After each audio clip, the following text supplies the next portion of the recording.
We've got volume. Welcome everybody to this inaugural live cast of our 2019 Pac-12 Scheme Rewind. Here, as I mentioned in my preview video, every week we're going to look over a game from the corresponding week from the 2019 season. So about a year ago, when things were a little bit more normal, Arizona was kicking off the Pac-12 season in week 0 with a matchup against Hawaii. And so that's the game that we're going to be going over here today. I've pulled out a lot of plays, kind of significant plays. We're going to learn a little bit about what each team liked to do, both on offense and defense. And we're going to use that information to figure out why the game turned out the way that it did, and to figure out how new Washington State head coach Nick Rolovich was able to pull off the upset against a Pac-12 foe. We'll start to get some previews of how he might look in the Pac-12 as a coach.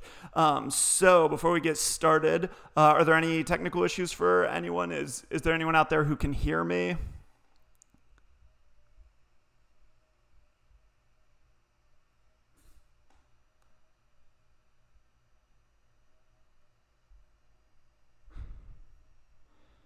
All right, well, in that case, it might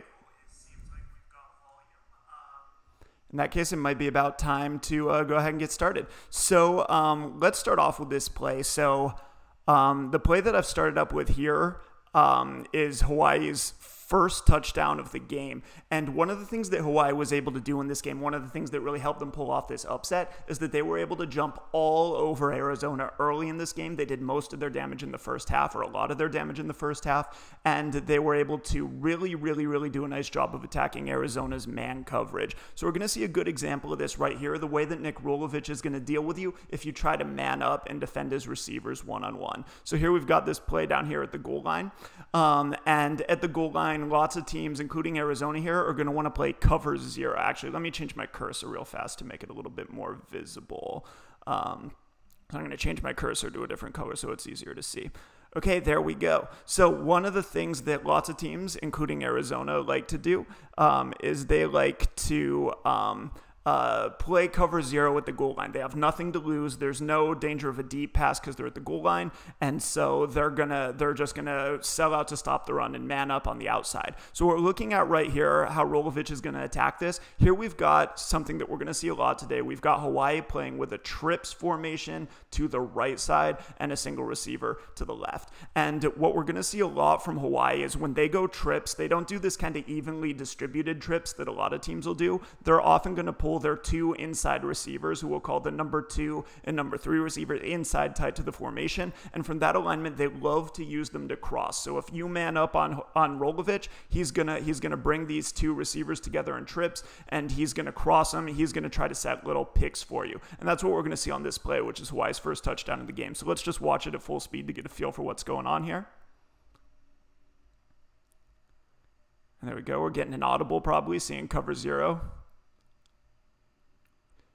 All right, so that doesn't even look like a very significant pick, but we're going to be able to see that the traffic that's created by these 2 receivers lined up compressed to each other is going to create traffic for ultimately this defender right here who's playing in kind of a soft press on the inside receiver. He's going to have trouble running through that. So let's just run this forward a little bit more.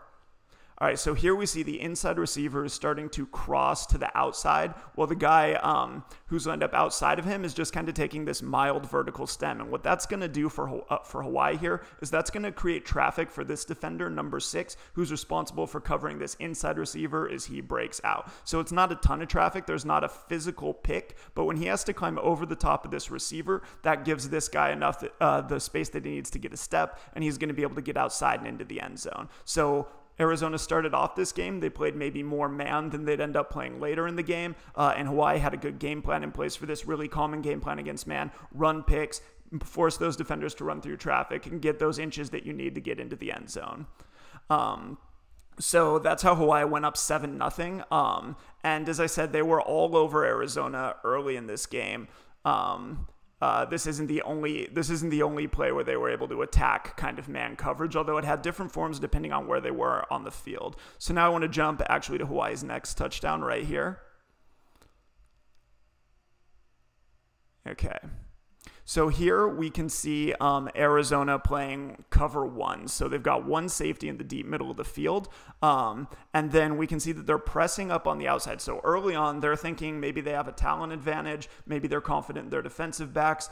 They know that Hawaii's a run and shoot team. So they like to have their receivers reading routes and taking all sorts of different stems based on what the defense is doing. And so Arizona wants to man up, play it nice and simple, and just try to rely on their talent to win. On this play, we're going to see that that's not necessarily going to work out for them. We're watching this matchup up here at the top of the screen. Again, Hawaii's in trips. We see these two inside receivers compress, this formation that they love. And here what they're trying to do with their trip set is they're trying to isolate this wide receiver away from the trips one-on-one against his cornerback. And so this is going to be really straightforward. He's just going to beat him deep. There he's got a step, stacks up that defender. Quarterback hits him with a nice ball. So there, Arizona's corner is just getting absolutely destroyed. So we're starting to get a sense early on as Hawaii's jumping out to this early 14-0 lead that they're going to have a really tough time. That Arizona's going to have maybe a tough time manning up on them. They might have to do something else to defend these kind of trips alignments that we've been seeing. Just as a heads up, I think that there's a little bit of a lag between what I record and what shows up on the screen. So if you have a question after any of these plays, feel free to just type it into the chat box and I'll see it and I can return to anything that we're talking about. But the big takeaway from here, early on, we see Arizona maybe playing a little bit aggressively, maybe trying to rely on their talent, and Hawaii's receivers burning them either with pick routes or just straight up one-on-one. And that's going to let Hawaii get out to this 14-0 lead. All right, so Arizona's offense wasn't able to accomplish a lot in the first quarter. They were really stagnant. There's their offensive coordinator looking a little bit unhappy. And at this point, I think it's useful to talk a little bit about what Hawaii's defense was doing and what started out giving Arizona trouble early in the game and what they'd be able to exploit here at the end of the first quarter as they really got rolling. Let's see here. So, on this play, we're seeing a really characteristic look from Hawaii's personnel, one of several really similar things that they did to each other. So Hawaii, in this game, they played a lot of 3-3 personnel. So here we see their three defensive linemen playing at the first level, and then these three linebackers stacked behind them. And something that we're going to see over and over is that, you know, when Arizona's got multiple receivers out here to the wide side of the field, this strong side linebacker is going to be walked out away from the box toward the edge. That's going to be really important. This 3-3 personnel with a three-man defensive line and the strong side linebacker walked out a little bit. When Arizona was bad, they had trouble with this particular alignment. When Arizona was good, they were masterful at exploiting it. And we're going to see a bunch of different ways that they were able to do that here, starting with this play. So what's going on here is that Arizona's running an RPO. So let's just watch the first part of this play so that we can see the distribution. Okay, so here we see quarterback Khalil Tate. He's meshing with the running back for a zone run to the right. This is going to end up being a zone read. And then if we look down at the bottom of the screen, we see some routes from these receivers up here. So Tate's got the option, as he's often going to do in this offense, at Arizona, run by Noel Mazzone, which we also saw at UCLA in past years. Very heavy RPO offense. And the reason that this play is going to work is that Arizona is doing something to try and get Tate free out on the edge. They didn't run with him a ton in 2019, but when they needed to, they had ways to get him free on the edge. And this is going to be a play on 2nd and 10 that really jumpstarts their offense. So what I mean when I say that they're trying to get Tate available out on the edge is that, as I mentioned, you know, Hawaii is going to move their linebackers, and especially the strong side linebacker, out here onto the edge anytime that Arizona's got these multiple receivers out here. They're shifting their linebackers out to the side with the most receivers because that's where Arizona has the most numbers. And so a lot of teams, when a defense is going to do this, when they're going to line up and shift toward the strong side of the formation like Hawaii's doing here, a lot of teams will bring their running back over to the opposite side from where Arizona's is right now because they want to run away from those extra defenders. They want to run away from this strong side linebacker and neutralize him and take him out of the play. Now, Arizona's doing something a little bit different here. They're taking their running back and they're running right into the strength of Hawaii's defense. They're running right at that kind of shifted linebacker. And the reason for that comes from the way that Hawaii likes to play their three-man defensive line. So it can be kind of hard to tell here, but if you look at this defensive end on the backside here. He's actually pinched inside of this left tackle. So as this play develops, we can see the left tackle and the left guard are going to be able to kind of get a combo block on that defensive end. And if we run it forward a little bit more, they're going to be able to get up to the weak side linebacker as well. So because the left tackle is outside of the defensive end to start the play, he and the left guard are going to have great angles to combo from the defensive end up to the weak side linebacker. And that's going to be the thing that ultimately gets Tate out on the edge here. So they're doing kind of the unorthodox thing by running towards Hawaii's strength, but the reason for that is because they know, if Hawaii's going to shift their linebackers like that, they're going to be able to get Tate outside on the edge away from those shifted linebackers. Another critical piece here, something that Hawaii love to do and something that's important to know about their game plan, is when they shifted their linebackers over like this, they love to take this weak safety and spin him down to be an extra defender to the weak side. So the idea is, as we can see right here, bring the linebackers to the strong side, let them play the run in the direction that running back's probably heading, and then spin down a safety to be an extra defender to potentially take the quarterback. Here we're going to see that safety take kind of a bad angle. He's going to get caught. Tate's going to be able to outflank him, and he's going to be able to pick up a first down. Okay, so we can kind of see here something interesting. Arizona's starting to kind of tug at the edges of this 3-3 defense. They're starting to find leverage and angles to get things available on the edge, and that's going to be the thing that really untracks this offense. Once again, if you have any questions, there's a little bit of lag, but feel free to type them in the box, and I'll happily address them as soon as I see them. Good. It looks like people are kind of getting into the chat. We've got a number of viewers now. This is awesome. Thanks everybody for joining us. So that play was important because it really got Arizona going, and it ultimately set up their first touchdown of the game, which is going to come early in the second quarter. That's what we're going to look at right here. Okay. So this is going to be the first touchdown of the game. I mentioned that RPOs based around Arizona running toward the teeth of Hawaii's defense were going to be a big part of this game plan. So here again, we see this 3-3 personnel, 3 defensive linemen, 3 linebackers. We see that strong side linebacker shifted out to trips. We see the running back looking like he's going to run right into the teeth of Hawaii's defense. But on that last play, we saw that Arizona was then able to attack back up here to the weak side in order to create touchdowns. So this is some nice play calling against Hawaii's defense. By the way, this defensive coordinator for Hawaii, he didn't follow Rolovich to Washington State. He's at some mid-major or small school back east now. So we won't see this defense in the Pac-12, but we will, of course, see Arizona's offense and Rolovich's run and shoot. So on the last play, I mentioned this weak safety. I said that Hawaii loves to bring him down when they shift their linebackers over to the strong side. They love to take this weak safety, bring him down as the extra run defender to the weak side. So we're seeing that same basic structure. It's a different coverage, it's a different alignment, but it's the same basic structure or strategy that we're seeing here. And so on this play, instead of running a zone read, Arizona's got a really great RPO set up to take advantage of this weak safety if he comes into the box to defend the run. So let's keep an eye on this safety right here. He's going to be our critical guy. All right, so here we go. All right, the play starts. We see him. He doesn't move much, but he steps inside and up toward the line of scrimmage just a little bit. Now, if we go back and look at Tate, watch his eyes on this play. Look at his eyes flashing up to Hawaii's secondary. Okay, so he's keeping an eye on what's going on with the coverage here, and he's doing that because when the coverage doesn't stay deep, I should preface this by saying that Arizona,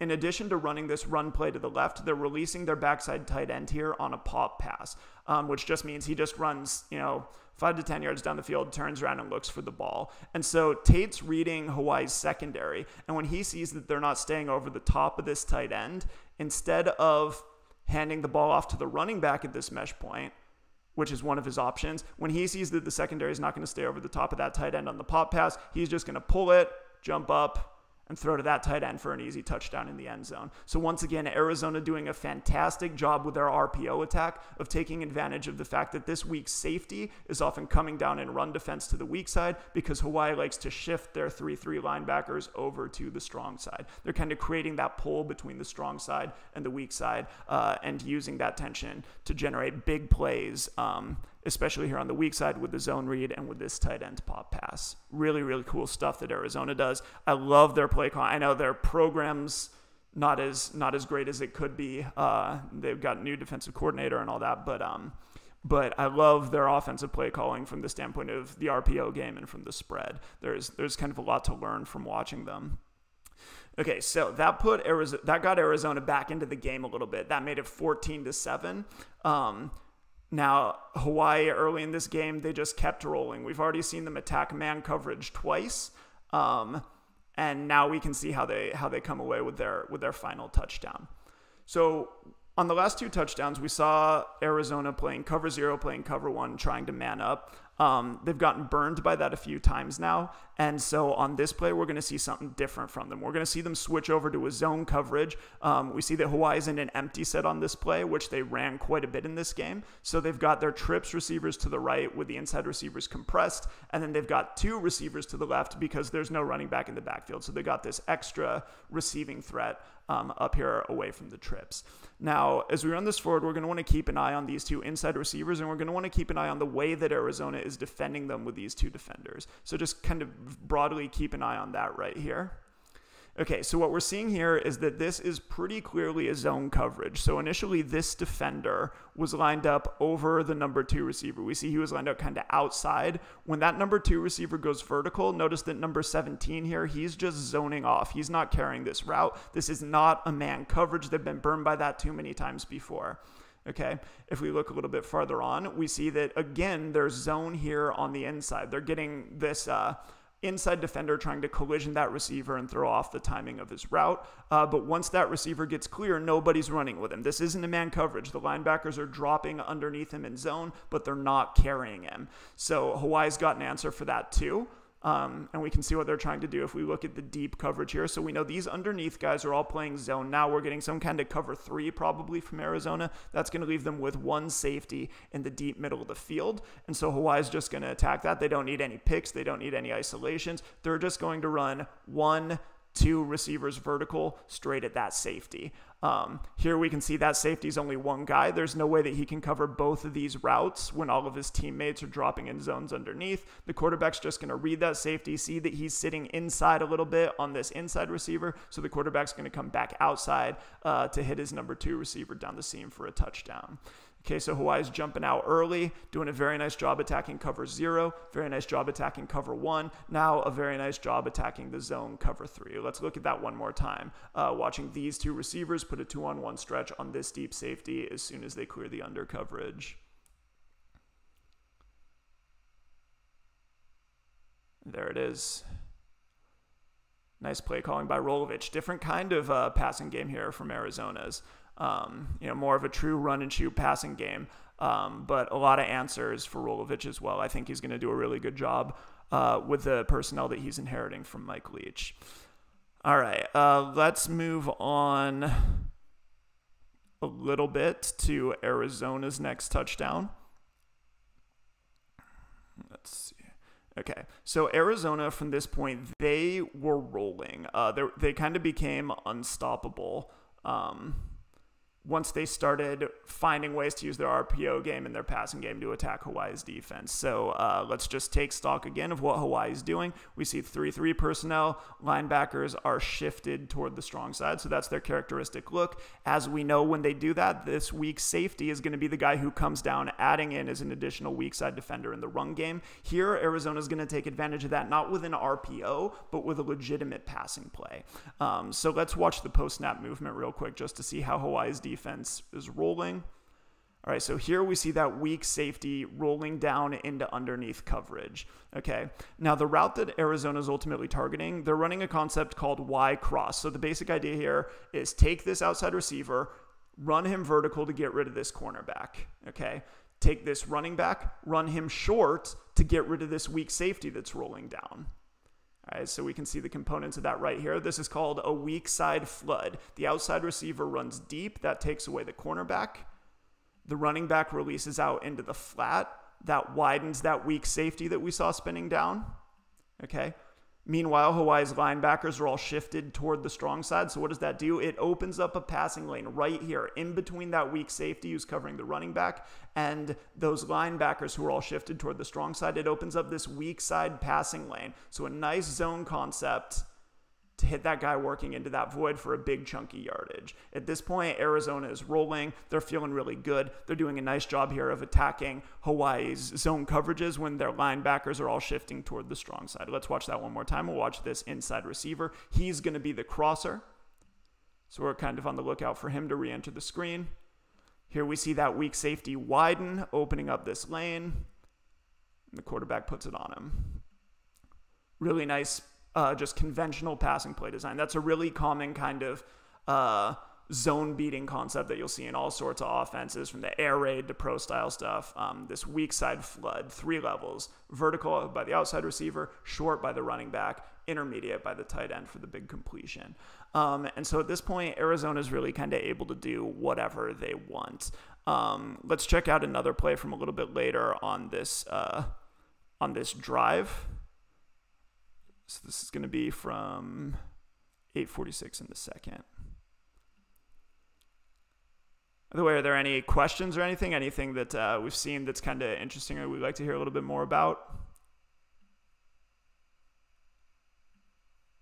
All right, well, feel free to put it in the chat, and I'll definitely keep an eye on it. Okay. This is a really important play. It's an early version of something that Arizona is going to return to a lot in the second half as they're mounting their comeback and kind of trying to snatch victory away from out of the jaws of defeat. So here we see that Arizona is doing what I called the conventional option out of a trip set earlier. So they've set trips to the right. We know Hawaii's playing their 3-3. They're shifting their linebackers over to the strong side. So now Arizona is lining up to run with their running back to the left to attack this weak side of the formation away from those shifted linebackers. This is probably the more common thing that you're going to see when teams are trying to run against trips. But that's with a purpose. They're again running an RPO here. And I want us to notice how diverse their RPO game is. We haven't seen at this point the same RPO set up in the same way twice. So what's happening on this play is Hawaii's doing a really interesting adjustment to take away the zone read. Remember, we saw Khalil Tate get a nice 14 or 15 yard gain on the zone read earlier. And so what they're doing here is they're taking those 2 shifted linebackers and they're blitzing the zone read. So let's look at what these 2 linebackers are doing post snap. Okay, we see that the outside linebacker is crashing down. If the quarterback were to hand the ball off to the running back, that guy is a running back player. He's going to crash down. He's going to take him out. Meanwhile, this middle linebacker here is scraping outside for the quarterback. Okay, so this is their answer to that big run by Khalil Tate, is to take those 2 shifted linebackers and to blitz the zone read, a running back player and a quarterback player. Now on this play, Arizona is setting themselves up to exploit that because they are running a little bubble screen or maybe a smoke screen to this inside receiver in the trips right here. And so we can just count. If both of these linebackers are blitzing the zone read, they're not going to be in position to defend the screen. Right, so if those guys are gone, that leaves a cornerback and this safety rotating down. Those are only 2 guys. Arizona's got 2 blockers plus the guy getting the ball. And so when those linebackers blitz, they take themselves out of screen defense. Arizona's able to get 2-on-2 with Hawaii's defenders. And that screen player is going to be able to get downfield for a chunk of yards. So once again, what we're seeing here is Arizona is exploiting these shifted linebackers. They're just doing it in different ways to prevent themselves from being too predictable. But this is outstanding play calling against this basic system that we've set up now for Hawaii. We've seen it on a number of plays. We'll watch it one more time. Notice that when the linebackers blitz, Hawaii's left outnumbered for the bubble screen up at the top. Tate reads that, throws the screen. It works perfectly. A really nice play to keep them rolling. Okay, so I believe that later on that drive, Arizona just punched in like a 1-yard run for a touchdown to make it 21-14. There wasn't anything. How does the U of A's offense change with Ganellik? I'm going to need to watch more tape on him.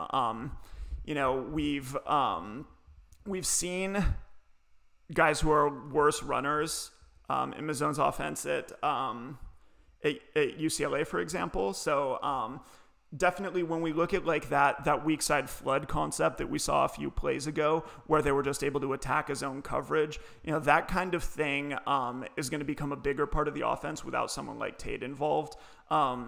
the thing to remember about these RPO offenses is that the quarterback doesn't have to be a great runner. He just has to be a threat. We can remember that Jared Goff ran the zone read at Cal, for example. He doesn't have to be a real mobile guy. He just has to be able to control backside defenders. So when we're looking ahead to next year, we really want to focus on what are these passing concepts that Arizona's having success with? What kind of coverages are they able to beat? I think they're going to be pretty good at having a basic spread passing game that can target especially zone coverages. But it'll be interesting to see exactly what happens with the RPO game. But something about this offense is that you don't need the quarterback run to be a huge part of it, because RPOs can create numbers in a lot of different ways. Even if it's something like pairing a slant with a run, pairing a bubble screen with a run, there are lots of different ways that you can control these linebackers in similar ways without the threat of a quarterback run, although the quarterback run ultimately does make it easier. The quarterback run's kind of a cheat code. Good question, though. Yeah, I mean, it's definitely going to be a transition. Tate feels like he's been there forever. All right. I've been talking a lot about offense, and if you look at the score of this game, you'll understand why. But another part of this game is, for as good as the offenses were a lot of the time, they were also really bad on a bunch of occasions. There were so many interceptions and fumbles. It was a little bit ridiculous. So here we're going to take a look at Arizona's defense getting an interception. Once again, on this play, we see Hawaii's in an empty set. So we're kind of seeing Arizona experiment. They're trying out different things. They're trying to figure out, how can we take away this run and shoot passing game? And there was something that they hit on a couple of times, which we're going to see on this play, that was pretty successful for them. Although I think this is more an issue of Hawaii's quarterback specifically, more so than Rolovich's scheme. So what Hawaii is trying to set up here is they're going to have a quick game concept going onto the trip side, and Arizona's playing a coverage that we're going to talk about a bunch in this video. You could call it special. There are different names for it, but the idea is that you take these, when you've got a trip surface like this, you look at the outside receiver and you just isolate him one-on-one with his cornerback downfield. So the cornerback's got the outside receiver, simple, don't have to worry about anything else. Then the way that you handle these two inside receivers in trips, remember, these guys like to cross, they like to try and outnumber this safety. The way that you handle that, if you're Arizona on this play, is that you're going to play 3-on-2 over them. So you've got this, I don't know if that's a nickelback or a safety, but he's kind of an outside defender playing outside of these two receivers. You've got this, I assume it's a linebacker, playing inside of these two receivers, and then you've got a safety over the top. So you've got that an essential part of football defense with split safety coverages like this 3-on-2 coverage triangle, which I talk about all the time. So Arizona, they're no longer playing single high. They don't want their safety to get outnumbered. They're playing split safeties, doing something different to try and take away this run and shoot passing game. Also the fact that it's 2nd and 20 factors in. And on this play, that's going to be pretty successful. So we're going to see that Hawaii's running a little quick game concept here. They're running this guy vertical. He's manned up with his cornerback, so he's not going to be a factor because that cornerback's playing way off. And then they're running both of these inside receivers out. So they're trying to set up a quick little catch and run scenario. But as we've seen, Arizona's got 1-2 defenders underneath. So the quarterback looks out here to the right. He doesn't like that for whatever reason. Maybe he thinks that this is just going to be a 5-yard gain. It's not going to go anywhere on 2nd and 20. So he comes off of it. Now, the thing that this split safety coverage that Arizona shifted to is going to get him is it's also going to get him a 3-on-2 coverage triangle up here to the top of the screen on these two receivers, and that's going to end up being critical. So we can kind of keep an eye. We've got the cornerback on the outside, the safety over the top, and the linebacker playing inside. Keep an eye on this linebacker. He's going to be important. Okay, so here Arizona's getting that 2 underneath part of the triangle. And Hawaii, when the quarterback looks back to the left, he wants to hit a curl to this inside receiver. But because he was reading to the right, maybe because he's misunderstanding this guy's alignment, he's going to end up, when this guy curls up, this linebacker is sitting right underneath of him and inside. This is a ball that the quarterback probably shouldn't throw. He's expecting this linebacker maybe to sit more. But, I think the quarterback's just seeing bad stuff here. I don't think he really saw this properly. But he throws it straight to that inside defender. So remember, the key here is that this works because there's this split safety 3-on-2 coverage triangle. This play works because we've got that linebacker sitting inside of the two receivers here. The quarterback's not going to see him, and he's going to throw a pick straight to him. An example of how these offenses could be really bad in addition to being really good at times. This was kind of a sloppy game, as you might expect for week 0. So at this point, Arizona is probably liking this. They're feeling pretty good about their split safety coverages, getting these 3-on-2 triangles over 4 of Hawaii's receivers, and then manning up, way out here for these long throws on the edge. So Arizona's continuing to work. Their defensive coordinator's continuing to try and make adjustments, as we can see right here. This is a critical play, by the way, because Arizona's down by 1 score. Hawaii kind of jumped on them early, especially against those man coverages. And so now Arizona's going to get the ball back. They're going to have a chance to tie the game, which is kind of miraculous given that Hawaii scored 21 points so quickly. Okay, so here comes the tie. Let's go ahead to 1:53 in the second and see how Arizona's continuing to attack that Hawaii defense that we've seen. By the way, nobody in the Pac-12 really runs this kind of defense at this point. So,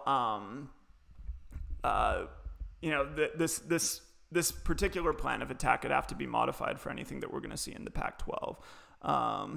But so here we've got Arizona. They're coming back with they're facing, so Hawaii's in their 3-3. They've got their linebacker shifted to the strong side. Arizona's got trips. And let's take a look at the coverage here. Oh yeah, so this is another example of how the defenses could just be incredibly bad. So Hawaii is kind of trying to set up a special coverage of their own. Arizona's got trips. Hawaii's got this cornerback playing over the outside receiver. They've got this 3-on-2 coverage triangle over these two guys. The problem here, so Arizona's attacking this with a concept called dusty. So what that means is that this inside receiver is going to run a corner route deep into the outside, and then these two outside receivers are going to run, under routes or square ins underneath of them. And the way that that's going to attack this play is on this play, both of these defenders for Hawaii are going to jump the short routes. Remember, this inside receiver is breaking deep and outside, so when both of those guys go away, that's going to leave this safety in a lurch to the inside. So we see, here come the two under routes from these receivers stopping short. Here goes the number 3 receiver breaking back out. And the quarterback just hits him. This safety is clearly expecting outside help. He's like, before this ball's even caught, he's yelling at his teammates. So this is just a bust on the part of Hawaii. Having both of the, apparently this safety is expecting this nickelback or whatever he is to drop outside of this corner route. So Arizona gets a little break here from Hawaii, with just kind of poor execution. Keep an eye on this guy right here. He's hopping mad. Easy touchdown for the Wildcats. Now it's 21-21. It's like the game's starting over. Now we've got a 30-minute football game. Okay. A lot happened really fast in this game. Okay, so let's look at the last play from the first half that we're going to talk about. This was right at the end with about 30 seconds to go. Did I mark that wrong?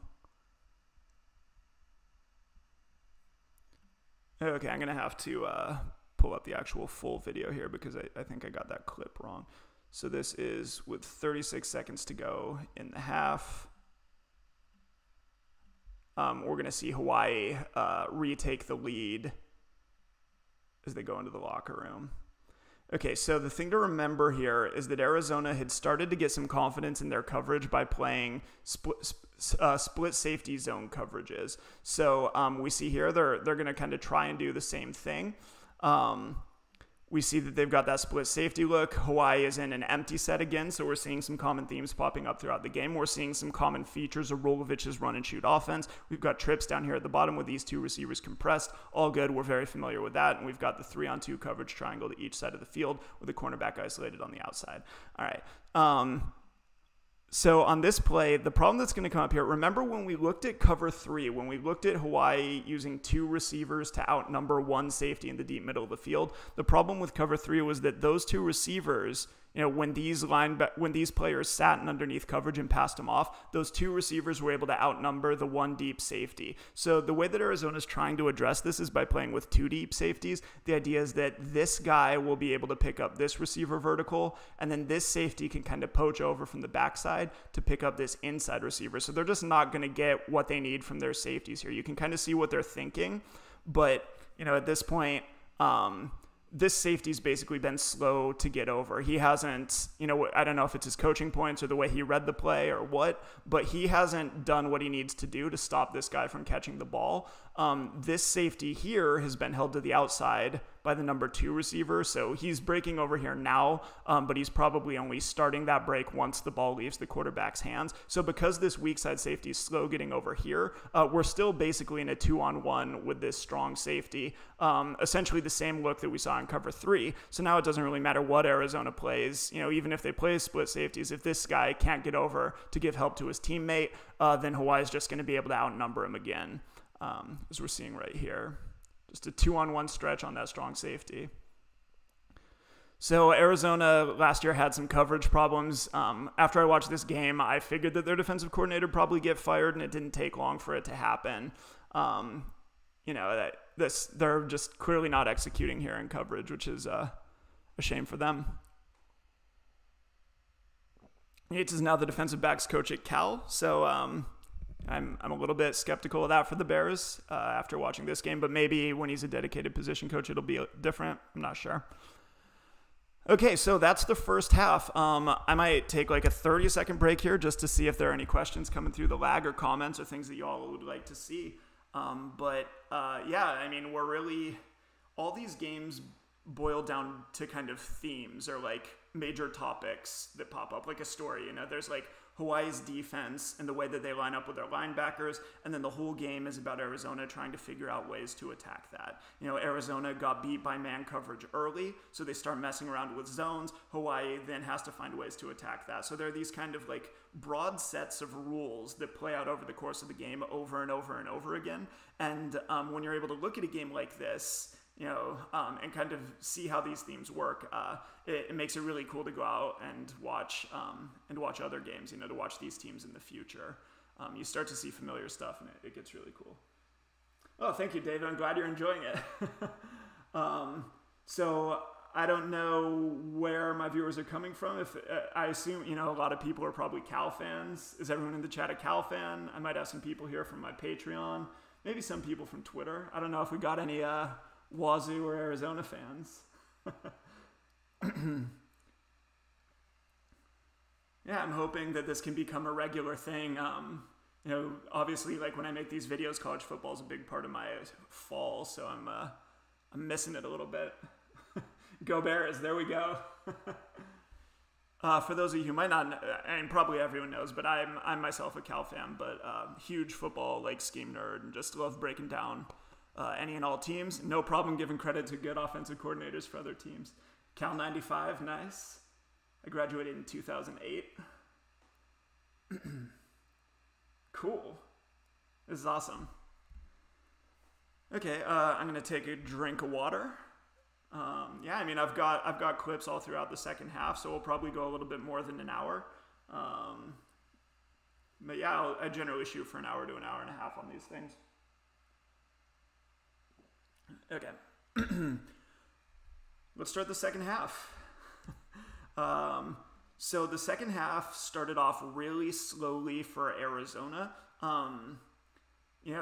Kind of for the reasons that we've seen. We're going to see some issues where Arizona's run game struggles with Hawaii's 3-3 defense. We'll see those themes later, but suffice it to say that early in the half they were struggling with those things as well.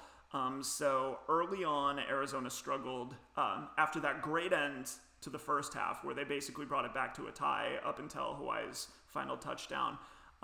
But both teams kind of stagnated early in the second half. Hawaii did start off with a touchdown, and we'll look at that right now.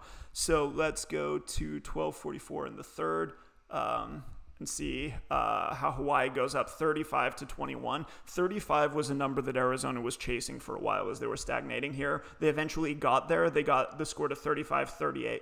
Arizona, we'll see later, they're going to have the ball down by only 3 points with a chance to take the lead. But they were once Hawaii got to 35, Arizona spent most of the rest of the game trying to pull even, and they were never really able to get purchase after Hawaii jumped out on them. So let me remind myself which play this is. Oh, okay. So this is a play that I actually showed in my preview video. I looked at a number of Hawaii's kind of run and shoot, or I looked at Hawaii's run and shoot passing scheme. So I'll recap that a little bit here. I enjoyed watching the game live on TV, and this is a great recap. California Love, thank you very much. Yeah, if you weren't an Arizona fan, if you're anyone else, this game was like exciting, if not a little bit comical with all the interceptions and touchdowns, but really exciting, really, really, really fun game to watch, and some great players. I mean, this Hawaii quarterback is a pretty good passer. I don't know too much about his trajectory, but he did a nice job this season, both as a passer and a runner. And Hawaii had some receivers that could definitely more than hang with Pac-12 talent. So this is a play that I talked about in my preview video where this is a concept where we've got trips from Hawaii up at the top of the screen. They love trips in Rolovich's offense and in the run and shoot in general. So what's going to happen here is that the outside and the inside receivers, we'll call them the number 1 and number 3 receivers, are both going to run either like hooks or square ends to stay short. And then this middle receiver, the number 2 receiver, is going to be targeting this defensive back kind of one-on-one. Arizona's got one safety. They're back to their kind of man coverage, which they didn't abandon. They ran it throughout the game. But here, once again, Hawaii's going to make them pay for it because Hawaii's got deceptively good receivers and they're coached up really well. So let's take a look at that isolation that I'm highlighting. So here are the 2 receivers stopping short. Here's the number 2 receiver with his isolation on this safety right here. Yeah, okay, good. I'm just making sure this is the play I thought it was. So the number 1 and number 3 receivers stop short. Number 2 goes vertical. He's one-on-one with this safety. And Arizona's only other safety is in the middle of the field, so he's not going to be able to make a play here. And now the really cool thing about the run and shoot, I haven't talked about the run and shoot per se much in this clip. I did in the preview video, but here we can get a little flavor for how it looks if you didn't see the preview.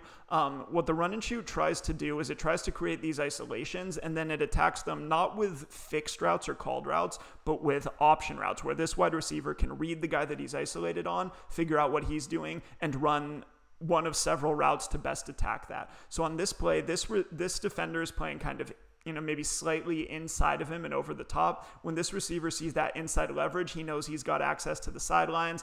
This is going to turn into a concept called a slot fade, where the outside receiver runs short and the inside receiver goes deep behind him.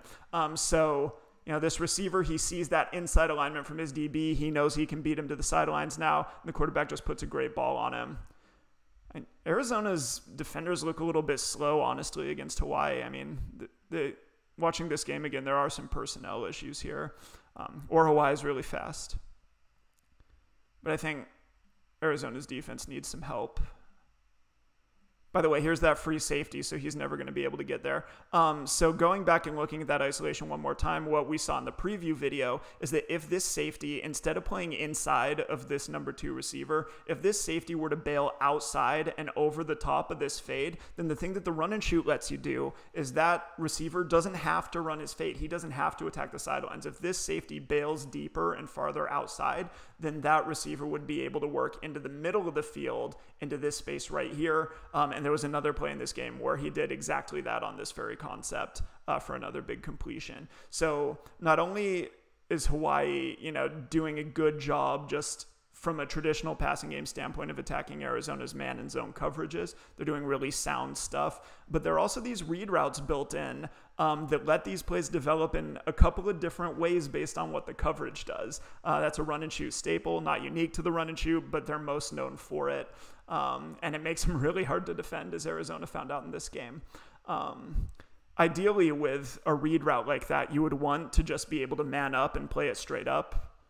Because the defender never knows what route the receiver's running for sure anyway, so it doesn't matter if the receiver's reading or what. If you've got a defender here who can really lock down that receiver, then that takes away a lot of the run and shoot's potency.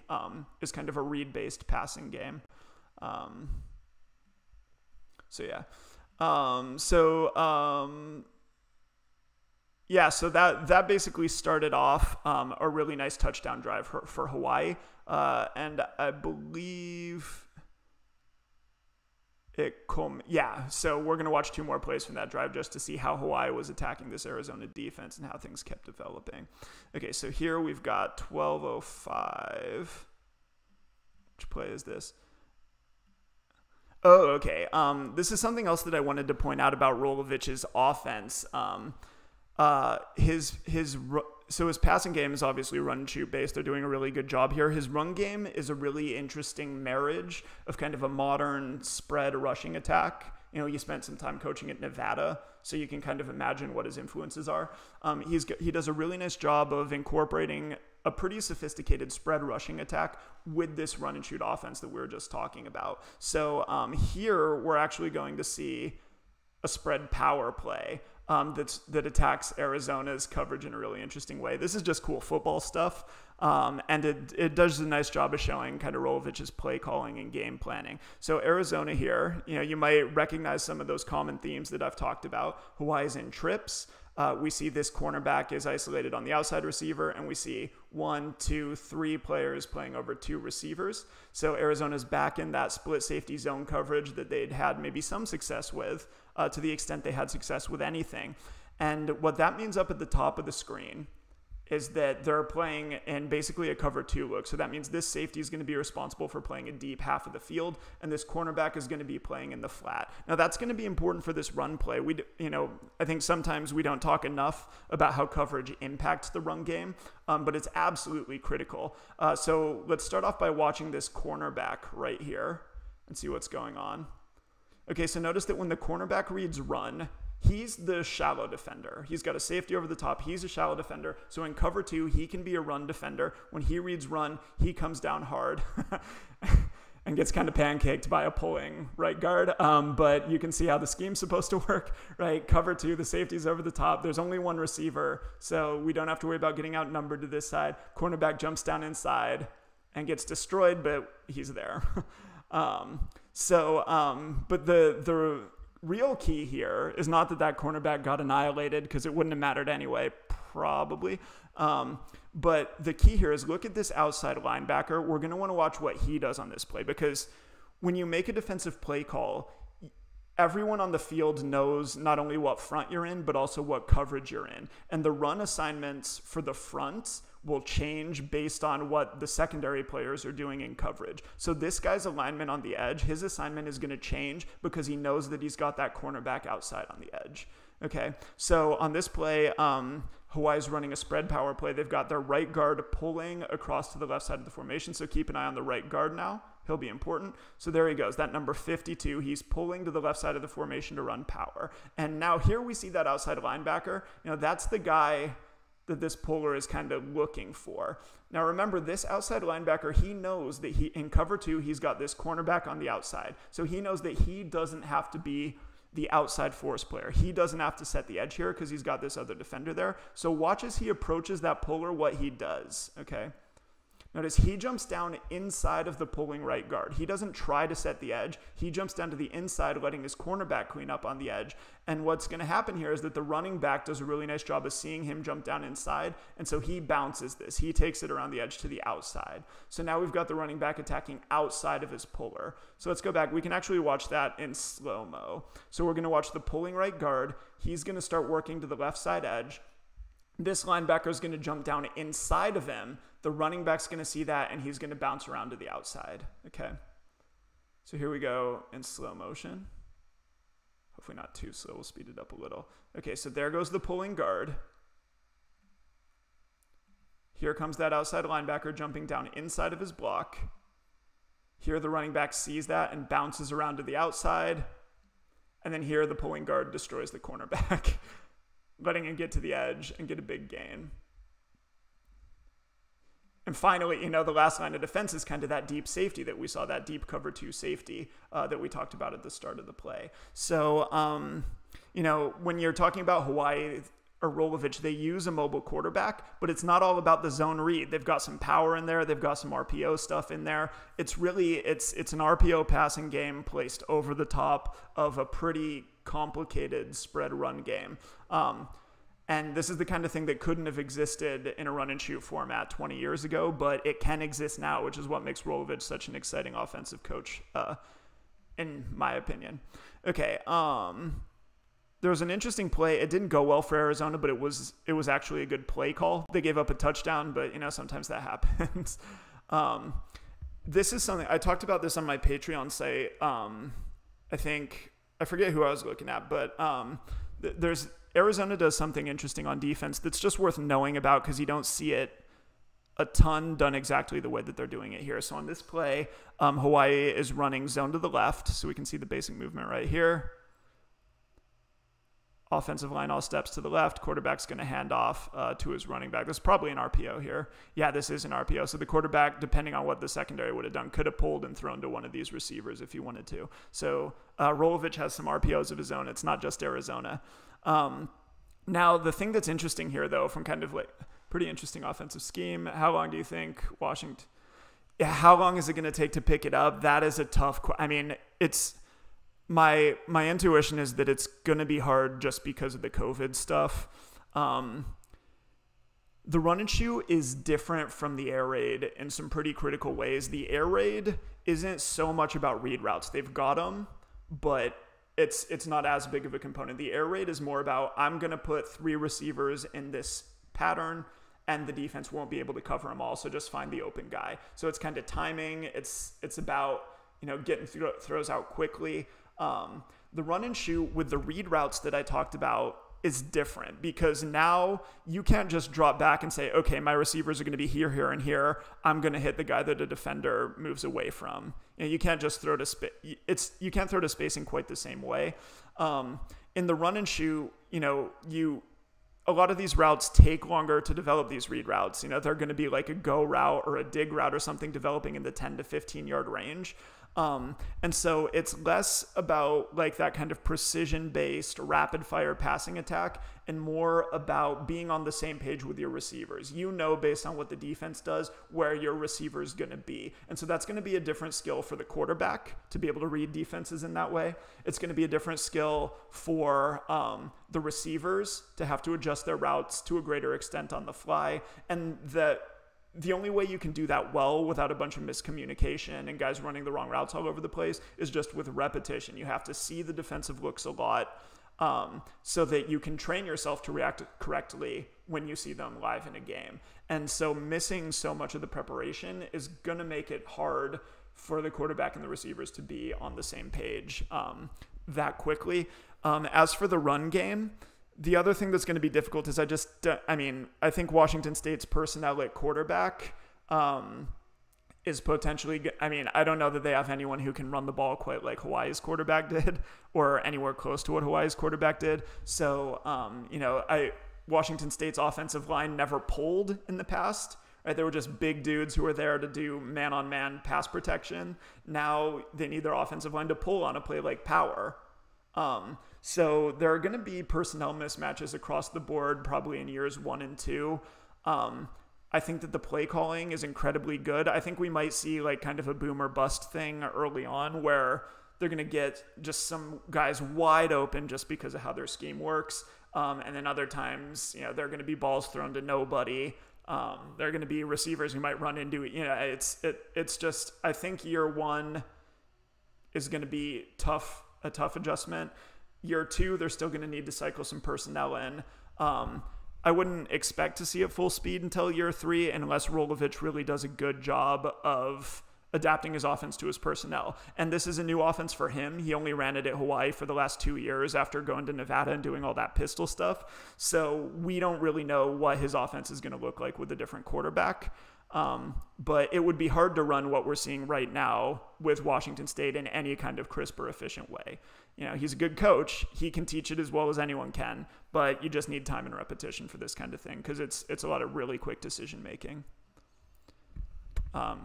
But if they have good personnel returning in year 3, I would look out. I think that they can really kind of explode and take off. They do have the physical skill set at wide receiver to make this really dangerous. So the receivers have the physical skills. It's just a matter of getting the reads down and getting the mental skills down. Okay, so let's take a look at this touchdown. Cool play call for Arizona. It's not going to work out for him because someone's going to get run over for the touchdown, but really cool play call. Last we saw how Hawaii's blocking scheme could open up a lane for their running back. I think we're all familiar with that concept. Here we're going to see how a stunt can open up a lane for a run defender. So this is a zone play to the left, and we want to keep an eye on this defensive tackle for right now. So let's just watch him and see what he does, and then I'll explain why it's interesting. So notice that guy is twisting to the play side, right? He starts up lined up over the right guard. I'll slow it down a little bit. But once the ball snapped, he's twisting around behind this other defensive tackle to get to the play side. Okay, so that's really interesting. Let's take a look. So there he goes, right? He's twisted around behind his other defensive tackle. Okay, so why would you do that? You know, twists are common in run defense. This is a little bit more drastic of a twist than you'll see from most teams. So Arizona's defense specifically love to take these backside defensive tackles and to twist them this long twist all the way over to the play side. Cal does some stuff similar in their 3-4, but their guys have to cover less distance. So this is kind of a unique thing that Arizona does. So why do they do this? Well, this right guard, right? You're him. You're blocking zone to the left. You've got this defensive tackle lined up over you.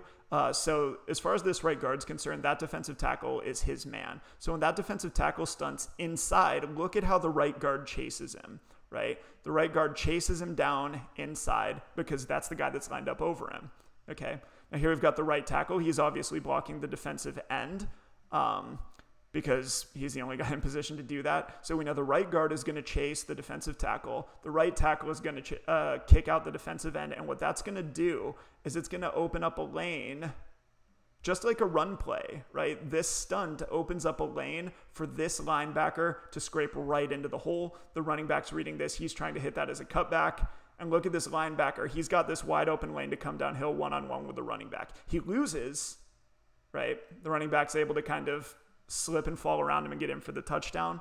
But the scheme here is really good, except insofar as the scheme makes this guy run maybe a little bit farther, so maybe that's why he missed the tackle. But the scheme itself is really interesting. It's, you know, it's a cliche to hear attacking defense, but this scheme literally lets this linebacker attack the hole like a running back would, which is really cool. So I wanted to point that out. That's how Hawaii went up 35-21, but not for lack of effort by Arizona's play caller in that particular case. Okay, let's take a look at 6:04 in the third. Keep this moving on. Here we go. Why'd I pull this play?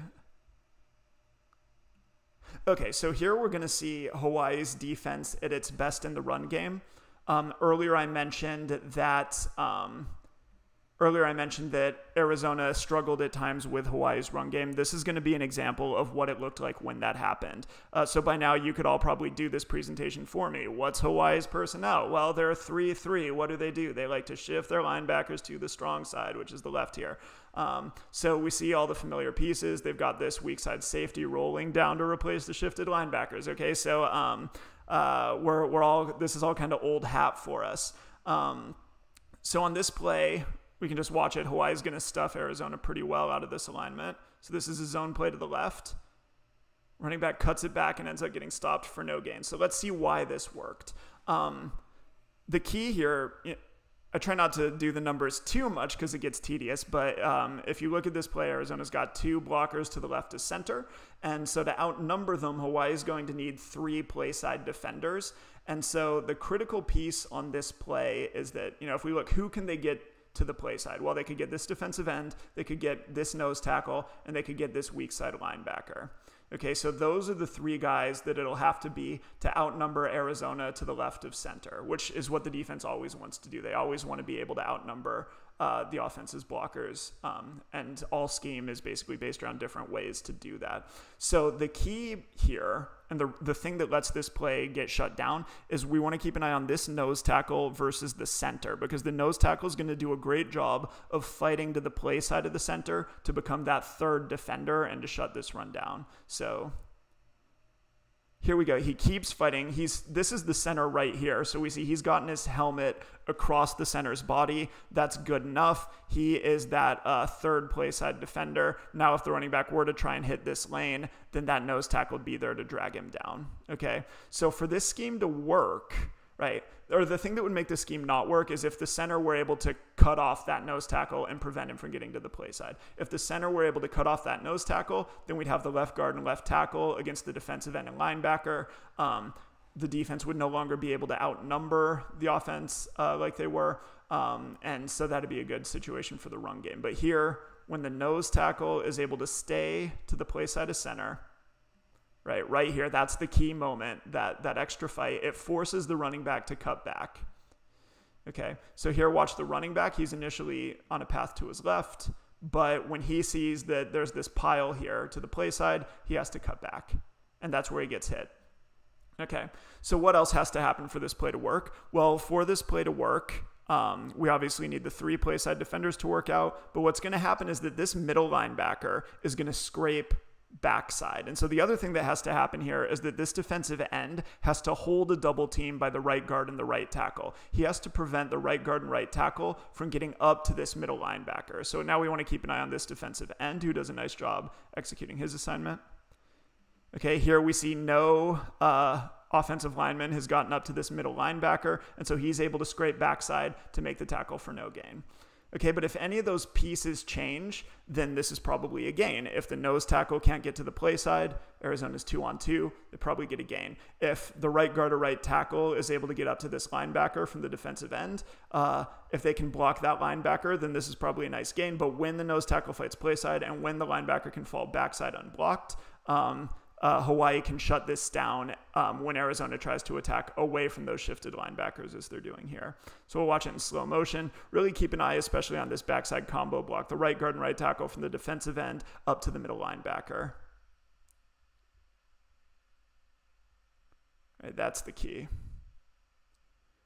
So I showed you a good example. That's how Hawaii's defense wanted to work against the run here. When Arizona tried to run away from that shifted strong side linebacker strategy we've seen a lot. By the way, Arizona's doing something interesting here because when this ball cuts back, right, this middle linebacker isn't the only threat. We've got that shifted strong side linebacker. So Arizona's doing a clever thing here by controlling him with jet motion by this receiver. So this receiver is going to come across number 11, right? That forces that strong side linebacker to sit wide. So Arizona is doing a nice thing here from a play calling standpoint, but their offensive line's not really getting the execution that they need. So that middle linebacker is unblocked for the tackle. Okay, so that's the good example. And soon it's not going to work out nearly as well. So let's go to 4:31 in the third now that we kind of understand how Hawaii's run fits work. Okay, so now it's 35-21. Remember, Arizona was chasing 35 for a while. This play is going to help them get there. Let's see. So once again, same deal. In this case, Hawai'i is shifting those linebackers to what we call the passing strength or away from the tight end, but it's still the same deal. 3-3 with linebackers shifted up here toward the top of the screen. And Arizona is running to the left away from those shifted linebackers, which we've seen a bunch.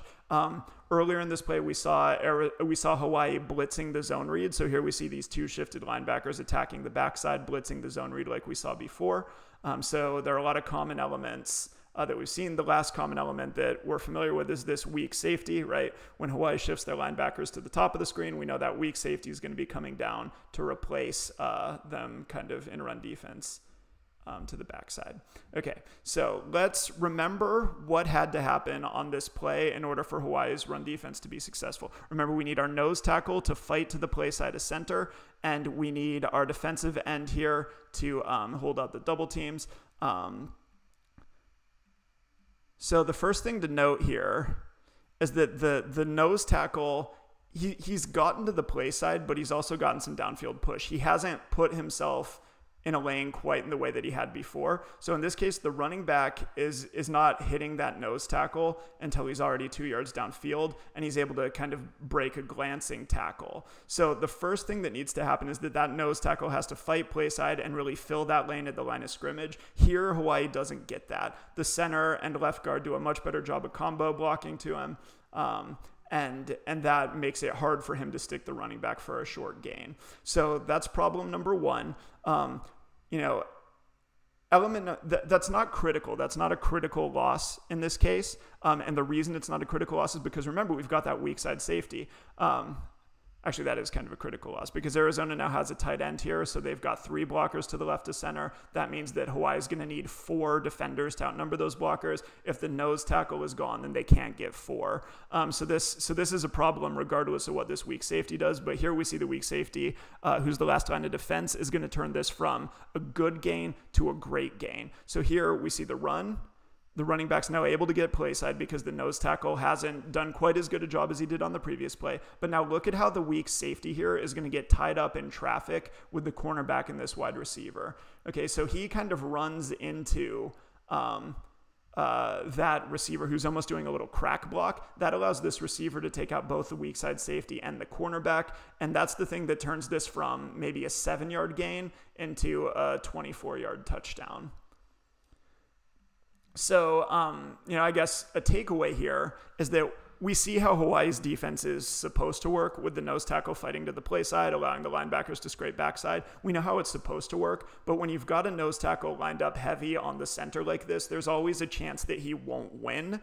And so when you rely on your nose tackle to provide that number for you, you put more of a premium on execution, and you increase the chances that you're going to give up some big plays like this. So their alignment worked sometimes, not the most conventional alignment, and here it ends up turning into a big play against them.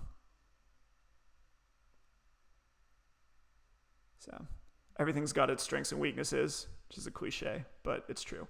Okay, so that made it 35-28.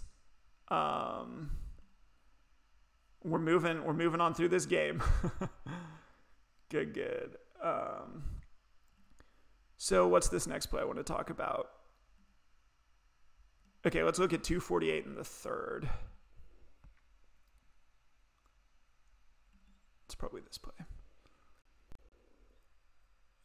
Okay, so this play is critical for Arizona's comeback attempt.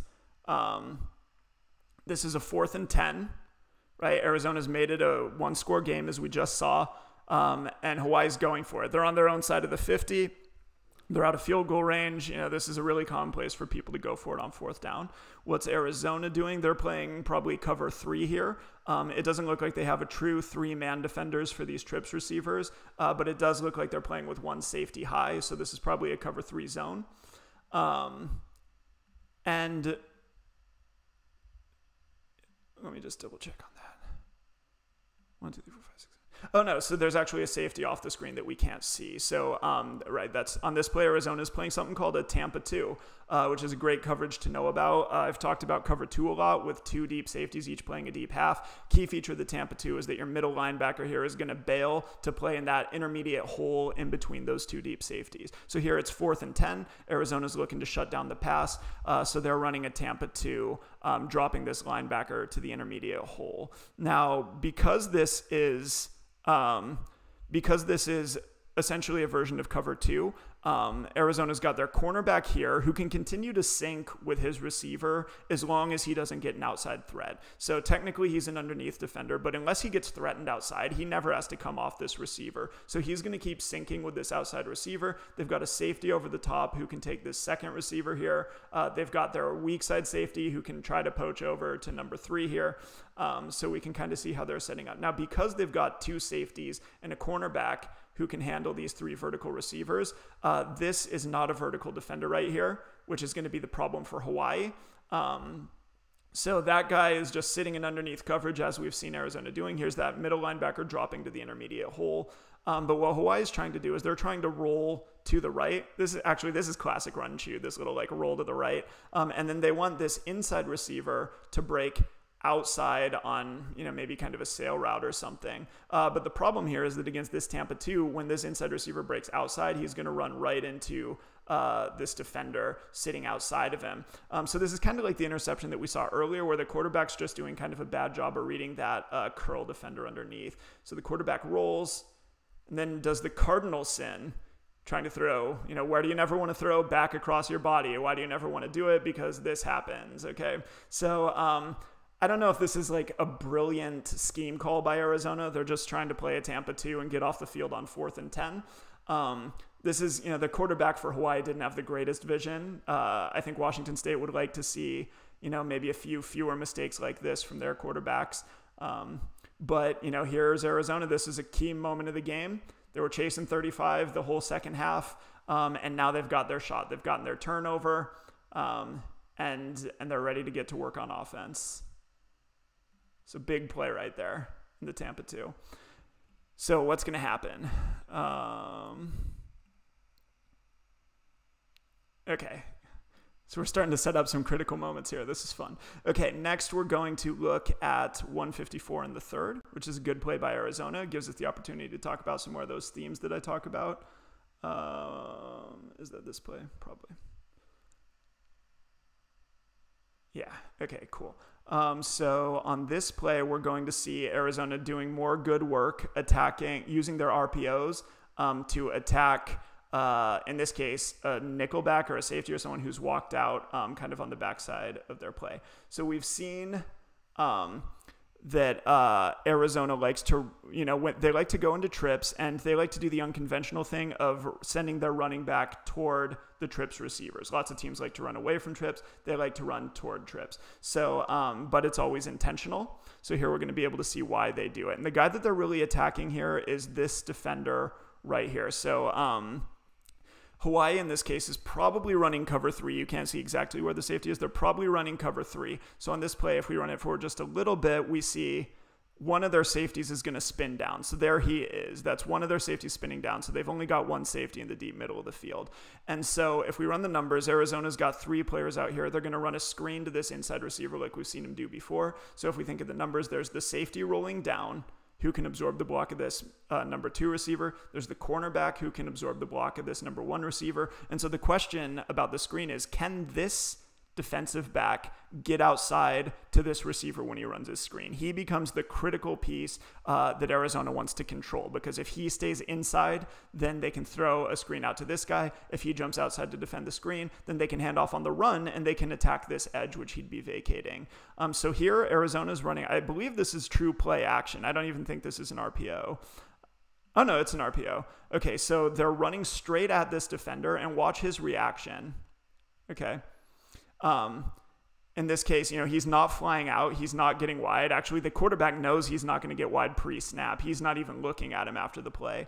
But the quarterback knows that he's too far inside to defend this screen. So Tate just catches the snap and fires it out immediately. But once again, we're talking, that's a nice gain on 2nd and 12.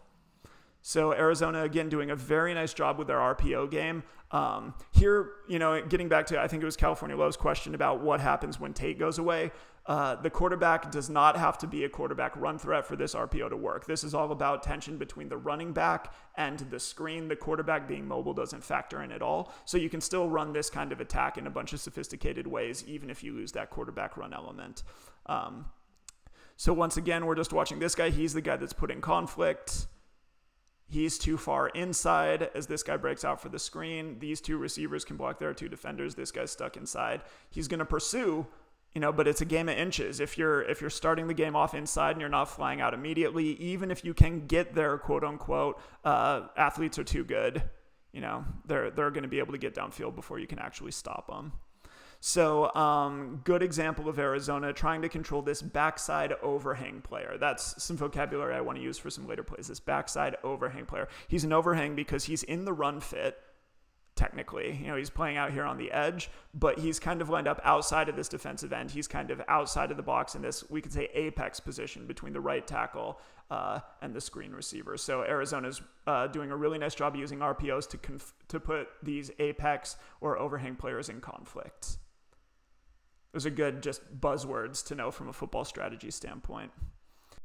All right, let's move on. So keep those vocabulary items in mind, because it's going to come back to bite Arizona in a bit, but not right now. They're going to be able to attack those overhang players effectively one more time, as we're going to see on this play right here. Okay, so typical look. Arizona's in a trips look, as they've often done. Hawaii's playing their 3-3. They've got their linebackers shifted toward the trips, okay? Now remember that we just saw Arizona use a screen to this inside receiver in trips to get a huge gain, okay? So what's Hawai'i doing? Well, they're coming out. They're playing a little coverage triangle of their own. They've got a deep safety just off screen over the top.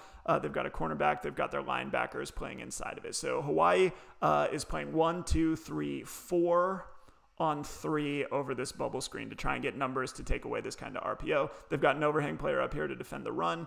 Yeah. So let's check out what happens. Okay, the ball's snapped. Looks like an RPO. Inside receiver bubbles out. Looks like it's going to be a screen.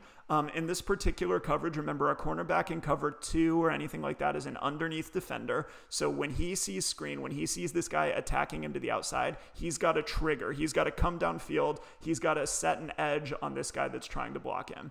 Okay, so cornerback sits in the flat, because he knows he's got to defend that screen. But look, he's letting his receiver, who's not actually blocking him, right? This is a fake bubble screen. Both of these receivers are actually running vertical. So when the cornerback squats in the flat, when these guys are looking for the bubble screen action because of the play that we just saw, they let this outside receiver sneak open behind them.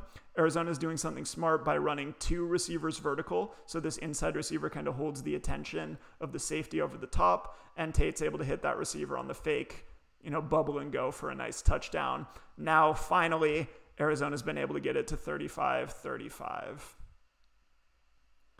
Let's watch that one more time. So watch this cornerback. His reaction to seeing this bubble screen is going to be the critical bit. Boom. Safety can't get over. Okay, so there we go. Once again, we've now got a 15-minute football game on our hands.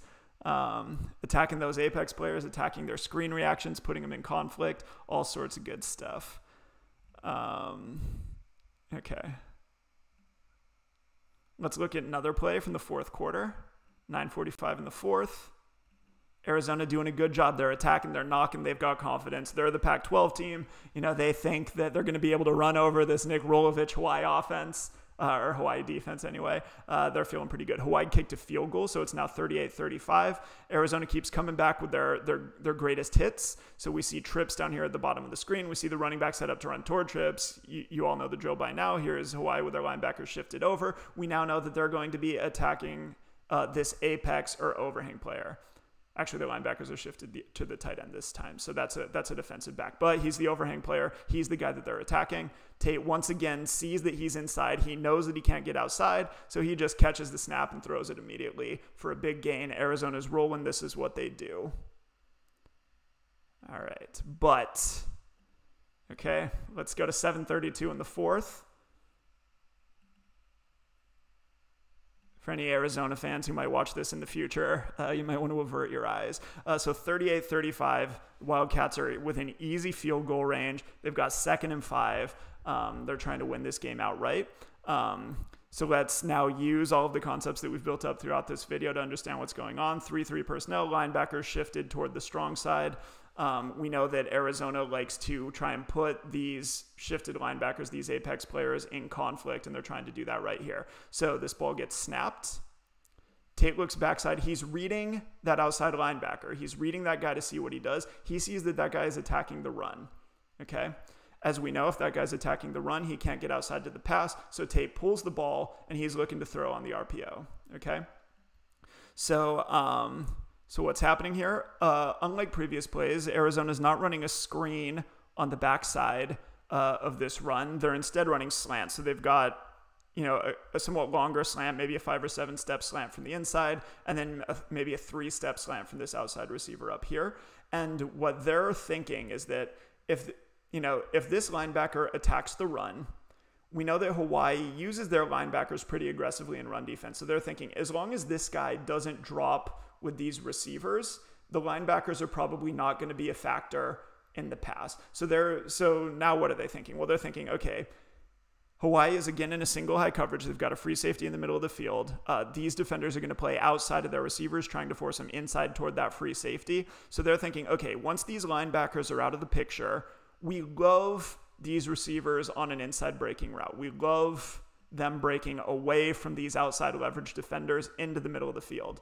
The problem is when you spend all of your time with your eyes on the backside linebacker, when you're looking at that guy, there's someone important that you're not looking at. You're not looking at this free safety in the middle of the field. So this inside receiver is going to run his slant, and that free safety is going to cut right underneath it for a huge interception, eliminating Arizona's chance to tie the game or pull ahead. Really, really, really big defensive play. We can talk a little bit about what happened here. Arizona's using the same principles that they've used all game. Here, they're switching it up a little bit. They're running a different passing concept on the backside to try and get more of a downfield attack. They love to do this kind of thing in the red zone, especially as teams start to tighten up and play maybe a little more cover zero. But in this case, when you're reading linebackers, you're not reading safeties like you would be on a normal passing play. Tate has no idea where this safety is as he's looking to throw the quick slant, and as a result, he throws an interception to give Hawaii all the momentum back. Really interesting play. And kind of the downsides of running an RPO instead of a more traditional passing play. Because on a passing play, you'd be reading the secondary, you'd be reading the safeties. On an RPO, you can read safeties. There are RPOs that do it. But in Arizona's case, they're often looking at those linebackers. Okay. So now for our last play, to kind of close this out almost exactly at an hour and a half, we're going to look at Hawaii driving home the dagger. So they're up by 3, 5 minutes and 11 seconds left. Here's their chance to make it a 2-score game. Okay, cool. Just reviewing my notes real quick. We talked earlier about one of the split safety coverages that Arizona ran was Tampa 2. And what that meant is that this guy who's kind of lined up in the middle linebacker position, they're in nickel personnel, but he's in the middle linebacker spot, is going to be dropping to the intermediate hole in between deep half safeties playing behind him. So here we're going to see him kind of bailing out. He's opening up down here to the bottom of the screen, but he's bailing out to get into that Tampa 2 look. Now, the thing about the Tampa 2, in a lot of versions of cover 2, the linebackers or nickelbacks outside of this guy would be walling off any inside threat. They know that they've got deep half safeties playing over the top. So these outside linebackers or nickelbacks, their goal in other versions of cover 2 would be to wall off any of these receivers who want to get into the middle of the field in between those two safeties. Now, when you run the Tampa 2, you've got that linebacker dropping to the middle hole. And so a lot of the time in the Tampa 2, defenses will not ask those outside linebackers and nickelbacks to wall off receivers because they've got someone dropping in the middle hole. Okay. So you can kind of see the rationale. They really have 3 deep defenders, including a guy in the deep middle. So there's less need to wall off people from the middle. You can read the quarterback's eyes, try to get interceptions like the one that we saw earlier, and do that kind of thing. Problem is, okay, so here's that nickelback, that guy who's not walling off his inside receiver. I know it's kind of blurry right now, but this nickelback is not walling off his inside receiver. He's passing him off, right? I wonder if I can get a better shot or a less blurry shot. When it's moving, it's kind of hard. Okay, that's a better shot. So here's the receiver who catches the touchdown.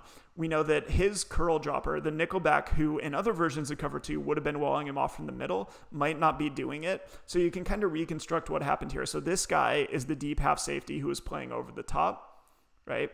This guy is the linebacker who is dropping to the middle hole in the Tampa 2, but neither of those guys is close enough. Without a solid wall from that nickelback, neither of those guys is able to get to this inside receiver as he runs down the seam. So now, you can kind of imagine it. Here's our middle dropper. Here's the guy who's not walling. Here's the safety over the top. This receiver is going to run straight down the seam and bend his route inside. Another one of those reader adjustment routes, by the way.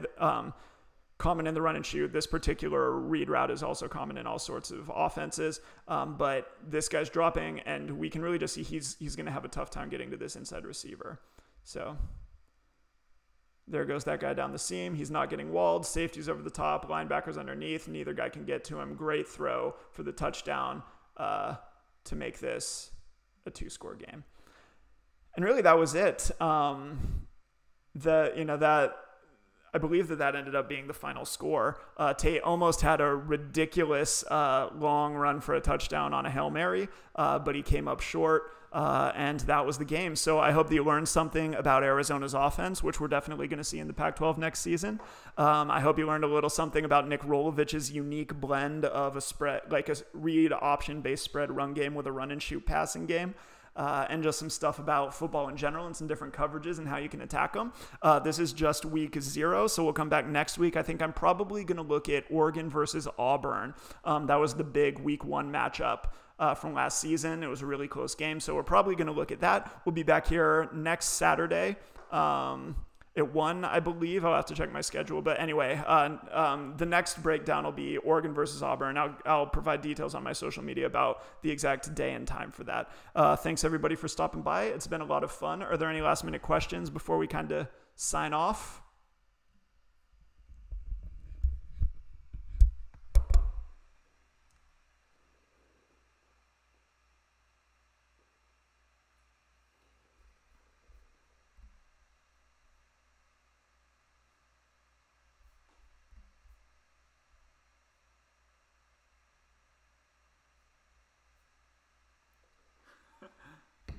Thank you very much. This is a lot of fun. I love this stuff. Football's the best. Cool. Yeah, if you know anyone else who might be interested, feel free to share. The livecast should be public, and there will be a recording up as well. So go Bears. For all my Bear fans out there. Yeah, looking forward to watching Washington State at Memorial as well.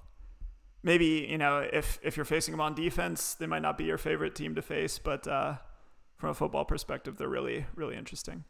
Okay, cool. I'm going to sign off, and have a great weekend, everybody. I'll see you next time. Keep an eye out for the precise day and time, because I got some stuff going on next week.